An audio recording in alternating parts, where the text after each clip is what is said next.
بسم الله الرحمن الرحیم الحمد للہ والصلاة والسلام علی رسول اللہ وعلی آلہ واصحابہ اجمعین اما بعد۔ ناظرین کرام، السلام علیکم ورحمۃ اللہ وبرکاتہ۔ منتخب احادیث کے عنوان سے اس پروگرام کے ہمراہ ہم آپ کی خدمت میں حاضر ہیں، اور اس سے قبل گزشتہ ملاقات کے موقع پر ہم پڑھ رہے تھے یہ حدیث کہ جس کا نمبر ہے ہمارے اس سلسلے میں 6، حدیث نمبر 6، اور جو کہ صحیح البخاری میں اس کا نمبر ہے 52، کتاب الایمان باب نمبر 39، اور صحیح مسلم میں اس کا نمبر ہے 1599، کتاب المساقات باب نمبر 20۔ اور اس حدیث میں جو ہمیں رسول اللہ صلی اللہ علیہ وسلم کی جانب سے قیمتی تعلیم دی گئی ہے، اور اس حدیث کا جو کچھ موضوع ہے تو اس کی مناسبت سے ہماری اس ملاقات کا عنوان ہے شبہات سے بچتے رہنا۔ اور اس سے قبل اس حدیث کا جو حصہ ہم پڑھ چکے ہیں تو اس کا خلاصہ یہ کہ رسول اللہ صلی اللہ علیہ وسلم نے یہ ارشاد فرمایا کہ کچھ کام ایسے ہیں جو کہ واضح طور پر حلال ہیں، اور دیگر کچھ کام ایسے ہیں جو کہ واضح طور پر حرام ہیں، لیکن ان دونوں کے درمیان کچھ کام ایسے بھی ہیں کہ جن میں شبہ ہے۔ اب یہ جو ایسے کام ہیں کہ جن کے حلال ہونے میں یا حرام ہونے میں شبہ ہے کہ نہ جانے یہ حلال ہیں یا نہ جانے یہ حرام ہیں، تو آپ صلی اللہ علیہ وسلم نے فرمایا کہ ایسے کاموں سے جو کوئی بچا رہا اس نے اپنے دین کو بھی بچا لیا اور اپنی عزت و آبرو کو بھی بچا لیا۔ کس طرح بچا لیا اپنے دین کو بھی، اور کس طرح بچا لیا اپنی عزت و آبرو کو بھی، اس سے کیا مراد ہے، کیا مقصد ہے، اس بارے میں ہم مفصل گفتگو کر چکے ہیں۔ اس کے بعد فرمایا آپ صلی اللہ علیہ وسلم نے وَمَنْ وَاقَعَهَا وَاقَعَ الْحَرَامِ كَالرَّاعِي يَرْعَى حَوْلَ الْحِمَى يُوشِكُ أَنْ يَرْتَعَ فِيهِ، اور جو کوئی ان شبہات میں گر گیا، گویا کہ وہ حرام میں مبتلا ہو گیا، کہ جس طرح کوئی چرواہا ہو کہ وہ اپنی بکریاں چرایا کرتا ہو کسی ایسی جگہ کے قریب کہ جہاں جانا اس کے لیے منع ہے، تو قریب ہے کہ وہ کسی دن واقعی اس جگہ کے اندر جا پہنچے۔ یعنی فرض کیجئے کہ کوئی ایسی چراگاہ ہے کہ جو دوسروں کے لیے ممنوع ہے، حول الحما، الحما کہ وہ چرواہا حما کے ارد گرد وہاں اس کے قریب پہنچ کر اپنی بکریاں چرایا کرتا ہو۔ حما کے ارد گرد، یہ لفظ حما یعنی ایسی جگہ جو کہ محمی ہے، محمی۔ یہ حما یا محمی یہ حمایت سے ہے۔ حمایت کے معنی ہے عربی لغت میں کسی چیز کو بچا کر رکھنا۔ اردو میں تو حمایت کے معنی کچھ اور ہے، یعنی کسی کی حمایت کرنا، کسی کی تائید کرنا، کسی کا ساتھ دینا، لیکن عربی میں حمایت کے معنی ہے بچا کر رکھنا، محفوظ کر کے رکھنا۔ تو کسی کی اپنی چراگاہ ہے، دوسروں کے لیے اس بات کی اجازت نہیں ہے کہ کوئی دوسرا اپنے جانور، اپنے مویشی، اپنی بکریاں لے کر وہاں اس کی چراگاہ میں جا گھسے۔ لیکن اگر کوئی چرواہا ایسا ہو کہ جو روز روز اپنی بکریاں لے کر وہاں اس چراگاہ کے قریب پہنچ جایا کرتا ہو، تو فرمایا کہ یوشک ان یرتع فیہ، تو یقیناً کوئی دن ایسا بھی آ جائے گا کہ عن قریب وہ اس جگہ کے اندر جا پہنچے گا کہ جہاں جانا اور جہاں اپنی بکریاں چرانا اس کے لیے منع ہے، کہ اسے اجازت نہیں ہے۔ اس مثال سے رسول اللہ صلی اللہ علیہ وسلم ہمیں یہ سمجھانا چاہتے ہیں کہ وہ کام کہ جن میں شبہ ہے، کہ نہ تو وہ بالکل واضح طور پر حلال ہیں کہ انسان بے خوف و خطر اور سکون و اطمینان کے ساتھ وہ کام کر لے، اور نہ تو وہ واضح اور یقینی طور پر صاف طور پر حرام ہیں کہ انسان ان سے دور ہی رہے، پرہیز کیا کرے، بلکہ وہ مشکوک قسم کے کام ہیں۔ تو جو کوئی ایسے کام کرے گا کہ جو مشکوک ہیں، کہ جن میں شبہ ہے، اب اس کا انجام یہ ہوگا کہ عن قریب وہ واقعی حرام کام کرنے لگے گا، واقعی حرام میں مبتلا ہو جائے گا۔ تو اس سے یہ بات سمجھ میں آئی کہ جو شبہات ہیں ان سے پرہیز کرنا چاہیے۔ ہر وہ کام کہ جس کے بارے میں شک ہو، شبہ ہو کہ نہ جانے یہ حلال ہے یا حرام ہے، کسی نے کہا کہ یہ حلال ہے، کسی نے کہا کہ یہ حرام ہے، یوں شبہ اس میں پیدا ہو گیا، تو مسلمان کو چاہیے کہ ایسے کام سے پرہیز کیا کرے اور دور ہی رہا کرے۔ کیوں؟ اس لیے کہ جو کوئی ایسے کام کرتا ہو کہ جن میں شبہ ہو، تو پھر شاید وہ کبھی حرام کام بھی کر گزرے گا۔ تو اس سے ناظرین کرام ایک قیمتی بات یہ بھی سمجھ میں آئی کہ انسان کا مزاج ایسا ہونا چاہیے اور انسان کا انداز فکر اس قسم کا ہونا چاہیے کہ ضروری نہیں کہ ہر وہ کام کہ جو حلال ہے تو انسان فوراً ہی وہ کام کر گزرے۔ ہر وہ کام کہ حلال، اب ضرور حلال ہونے کا یہ مطلب تو نہیں ہے کہ انسان وہ کام کر گزرے۔ بہت سے ایسے کام ہیں جو اگرچہ حلال ہیں مخصوص حالات میں، لیکن ناپسندیدہ بھی ہیں، کہ مثلا طلاق ہے، کہ رسول اللہ صلی اللہ علیہ وسلم نے فرمایا ابغض الحلال الی اللہ الطلاق، کہ جتنے بھی حلال کام ہیں ان میں سب سے زیادہ ناپسندیدہ ترین اللہ کے نزدیک جو حلال کام ہے وہ طلاق ہے۔ طلاق حلال تو ہے لیکن ناپسندیدہ ترین ہے۔ حلال ہونے کا یہ مطلب تو نہیں ہے کہ انسان ہر وقت یہ سوچے کہ معمولی باتوں پر کہ طلاق دے دی جائے، یا اسی طرح فرض کیجئے کہ انسان نے کسی جگہ بازار میں کوئی چیز دیکھی، کوئی سامان دیکھا، اسے وہ چیز اچھی لگی اور اس کی کوئی فوری ضرورت بھی نہیں ہے اگرچہ، لیکن اس کے باوجود بس فوراً اسے جہاں کوئی ایسا سامان نظر آیا کہ اسے اچھا لگا تو اب فوراً سے اسے خرید کر گھر میں اٹھا کر لے آیا۔ تو ایسا نہیں کرنا چاہیے۔ یا اسی طرح فرض کیجئے کہ آج کل تو اور بھی زیادہ یہ سہولتیں بڑھ گئی ہیں، معاملات بڑھ چکے ہیں کہ بازار جانے کی نوبت بھی نہیں آئی، گھر میں بیٹھے بٹھائے موبائل پر کسی چیز کا اس نے اشتہار دیکھا اور فوراً ہی آرڈر بک کر دیا بغیر سوچے سمجھے، حالانکہ اس چیز کی فوری ضرورت بھی نہیں ہے،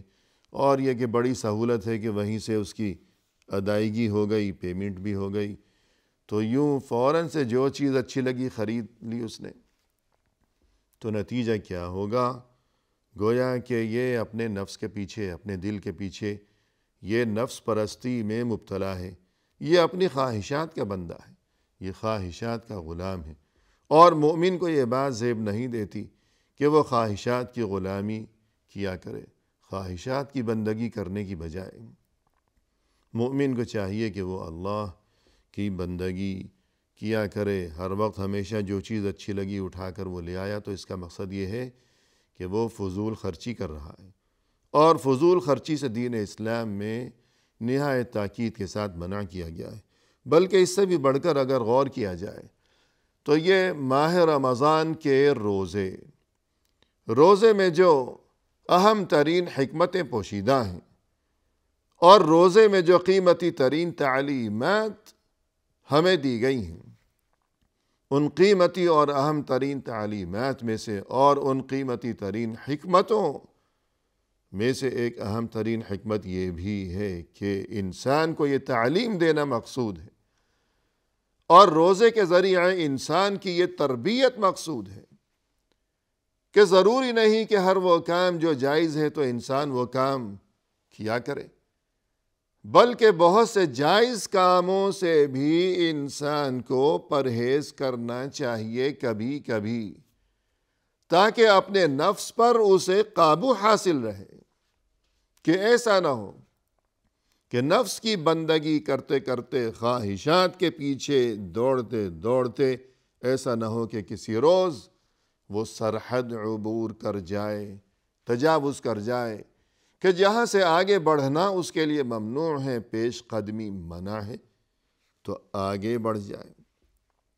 تو بہت سے ایسے کام جو کہ مسلمان کے لیے عام حالات میں جائز ہیں کہ کھانا پینا تو جائز ہے، اور اسی طرح جو ازدواجی معاملات ہیں وہ تو جائز ہیں، لیکن روزے کے دوران ان کاموں سے بھی پرہیز کا حکم دیا گیا کہ یہ کام جو کہ عام زندگی میں جائز ہیں، مگر اس کے باوجود روزے کے دوران انسان کو ان سے بھی بچنے کا حکم دیا گیا، تاکہ اسے عادت ہو کہ جو کام ناجائز ہیں، جو حرام ہیں، کبھی وہ ان کی طرف نہ چلا جائے، ان کی طرف پیش قدمی نہ کر بیٹھے۔ تو فرمایا کہ شبہات سے جو کوئی بچا، اس نے اپنے دین کو بھی بچا لیا اور اپنی عزت و آبرو کو بھی اس نے محفوظ کر لیا، لیکن جو کوئی شبہات میں گر گیا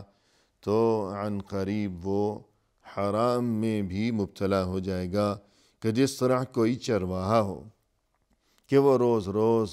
ایسی جگہ کے قریب پہنچ کر اپنی بکریاں چرایا کرتا ہو کہ جہاں جانا اس کے لیے منع ہو،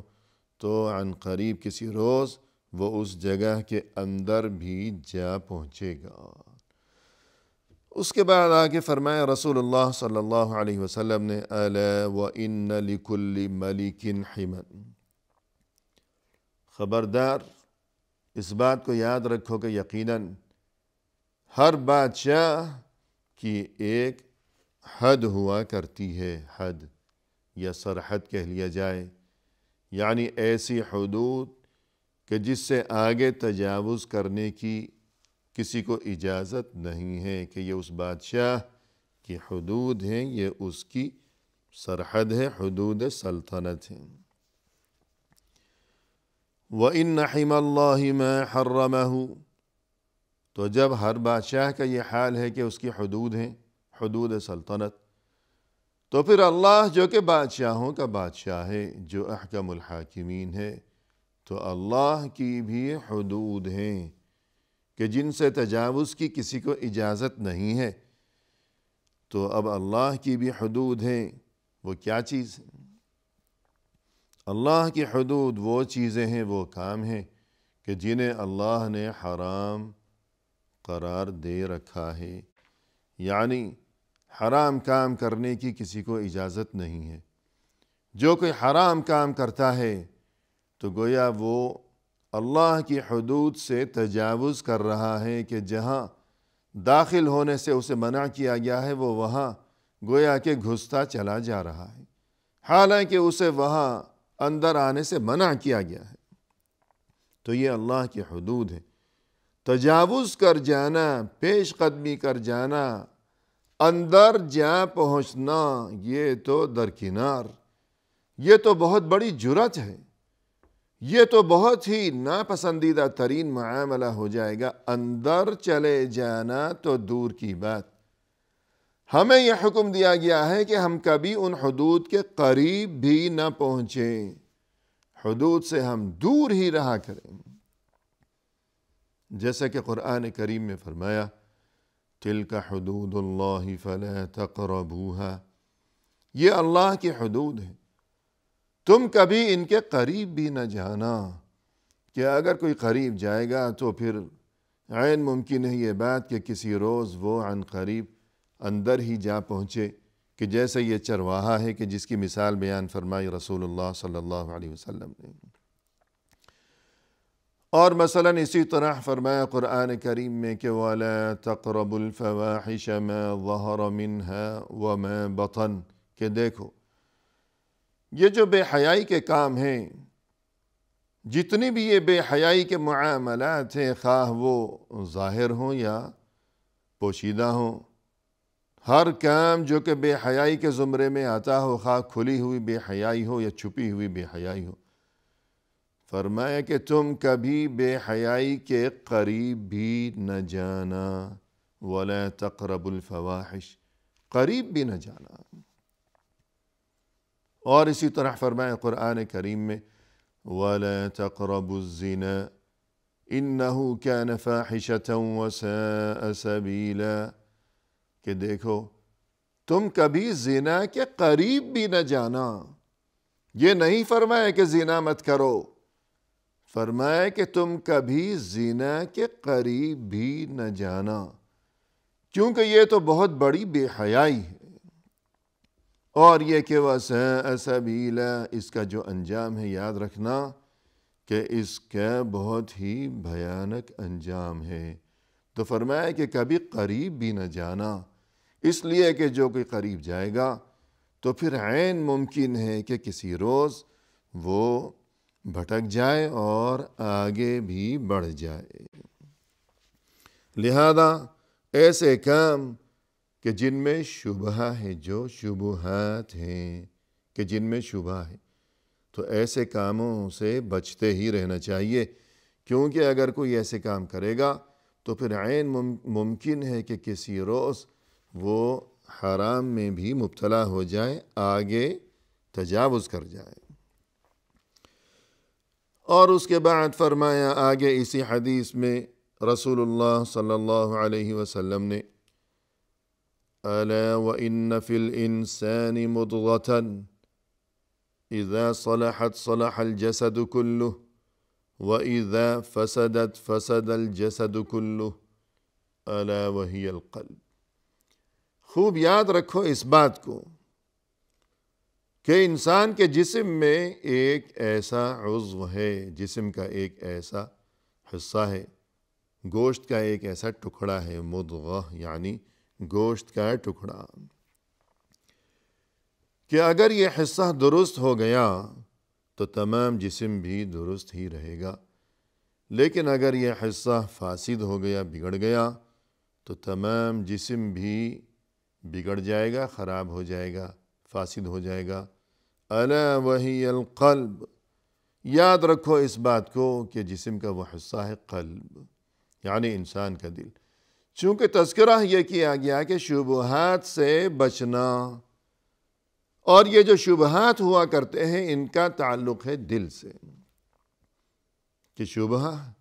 دل میں پیدا ہوا کرتا ہے، اور یہ کہ انسان کا دل ہی اسے آمادہ کیا کرتا ہے، ورغلایا کرتا ہے، ایسے کاموں کی جانب اسے ابھارتا ہے کہ جن کاموں میں شبہ ہے، تو اس چیز کا تعلق ہے دل سے۔ لہذا دل کی درستی انتہائی ضروری ہے، اور اسی بارے میں مزید گفتگو لیے ہوئے انشاءاللہ آئندہ ملاقات کے موقع پر ناظرین ہم حاضر خدمت ہوں گے۔ فی امان اللہ، وآخر دعوانا ان الحمد للہ رب العالمین۔